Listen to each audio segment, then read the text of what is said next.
اب یہ عبادت کیا ہے؟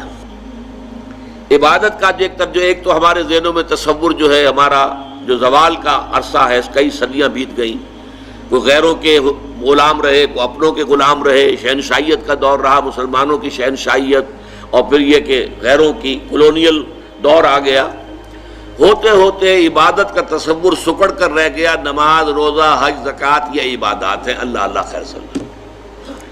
حالانکہ عبادت کا مطلب کیا ہے؟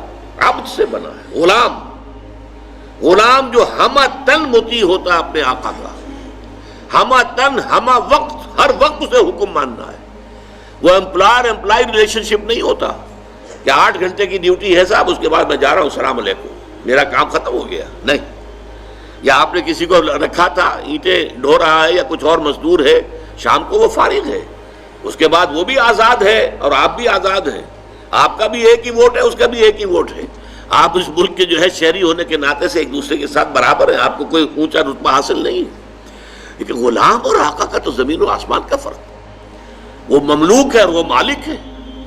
وہ مالک جو ہے جب چاہے اور جو چاہے حکم دے، اس غلام کا کام یہ ہے کہ مانے، رات کو حکم دیے، دن میں حکم دے۔ اور اسی طریقے سے اگر وہ آقا جو ہے کوئی کوٹڑی دے دے کہ اس میں تم سو جایا کرو رات کو، تو وہ کوٹڑی کا مالک تو نہیں بن جاتا، کوٹڑی ملکیت تو رہتی ہے آقا کی، ہاں استعمال میں ہے، متاع الحیات الدنیا، دنیا کی زندگی کے برتنے کا سامان ہے بس، باقی یہ کہ ملکیت جو ہے وہ تو آقا کی ہے۔ اس تصور میں اللہ کی بندگی اور بہت خوبصورتی کے ساتھ ادا کیا شیخ سعدی رحمۃ اللہ علیہ نے، زندگی آمد برائے بندگی، زندگی بے بندگی شرمندگی، وما خلقت الجن والانس الا لیعبدون، یہ تو ہمیں زندگی ملی ہی عبادت کے لیے، لیکن یہ جو میں نے ہمہ وقت ہمہ تن اطاعت اللہ کی عبادت کا تقاضا بیان کیا ہے، یہ بھی ابھی مکمل نہیں ہے، اس میں ایک ایلیمنٹ کا اضافہ ہوگا تب یہ عبادت کا تصور مکمل ہوگا، اور وہ ایلیمنٹ یہ ہے اطاعت مجبوری کے تحت بھی ہوتی ہے۔ ہم انگریزوں کی اطاعت کرتے تھے، مجبور تھے، کیا کریں، انہوں نے ہمیں فتح کر لیا، بزور شمشیر فتح کیا ہندوستان کو، اب ہم مجبور ہیں اس کا حکم ماننے کے اوپر۔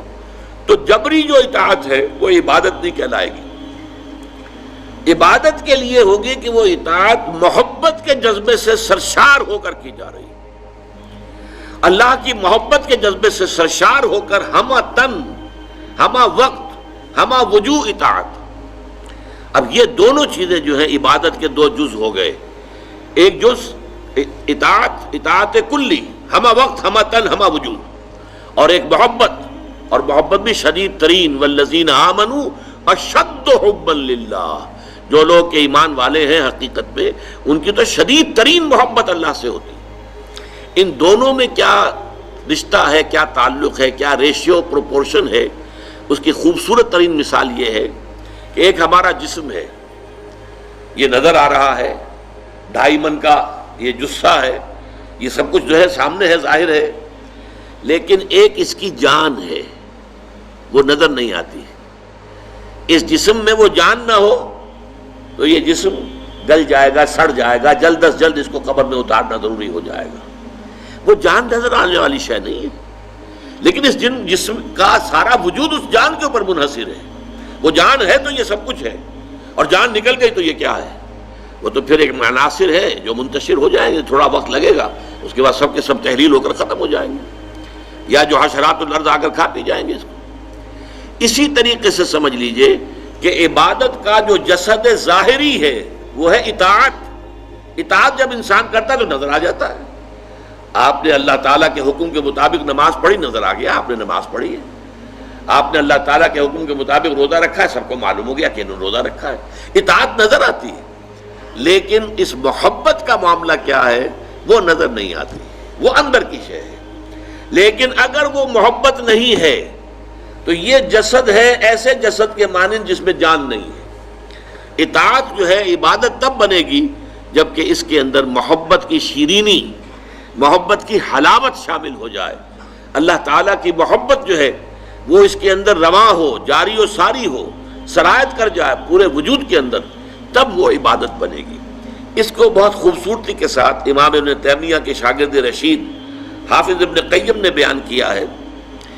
کہ العبادت تجمع اصلین، عبادت دو چیزوں کو، دو بنیادی چیزوں کو جمع کرنے سے وجود میں آتی ہے۔ وہ دو چیزیں کیا ہیں؟ غایت الحب مع غایت الذل والخضوع، حد درجے کی محبت اللہ کے ساتھ، حد درجے کی محبت، اور حد درجے میں اللہ کے سامنے اپنے آپ کو جھکا دینا، بچھا دینا، اپنے عجز اور تذلل، عاجزی، اطاعت گزاری، اطاعت شعاری، اس میں بھی انتہا کو پہنچ جانا۔ یہ دو چیزیں جب جمع ہوتی ہیں، العبادت تجمع اصلین، غایت الحب مع غایت الذل والخضوع، تب جا کر عبادت مکمل ہوتی ہے۔